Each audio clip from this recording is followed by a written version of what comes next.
This is Sarah. She's an interior designer. She's most likely wearing practical yet beautiful pumps and a statement necklace. This is Steven. He's also an interior designer. He probably has on freshly tailored pants and is sporting a trendy haircut. As interior designers, they are both entrepreneurs of ideas to create the built environment and shape the human experience. They have to make sure everybody can actually use the space. This means that door handles have to work without having to actually turn them. Doorways need to be wide enough so everyone can get through.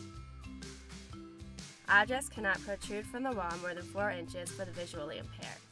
There are ramps in lieu of stairs for those who need it and the proper amount of space for a wheelchair to turn around.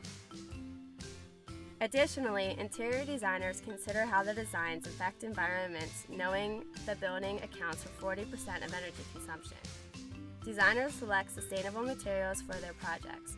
This can range from organically grown or recycled product to fixtures that consume fewer resources. Designers also take advantage of daylight and passive heating to conserve energy and save on costs. Incorporating nature also aids in sustainable design. Green walls filter the air while green roofs insulate the building, give back green space to the land that has been occupied by a building, and even help filter rainwater that can be used inside the building for things like flushing the toilets. Designers manipulate the interior space and can affect the feeling you get while inside the space. For the sake of simplicity, we will look at this in terms of a single room inside of a home. Consider a room with a chair in it, with some books to read, a window, and a fireplace.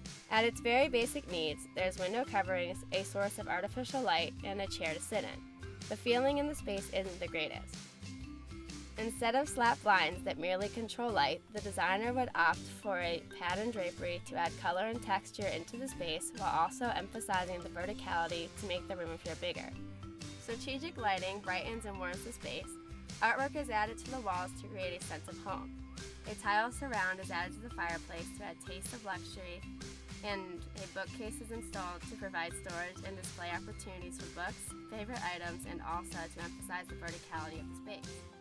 Though the space itself is not drastically different, the designer was able to use design elements like proportion, contrast, and texture to create a more functional, beautiful, and welcoming space.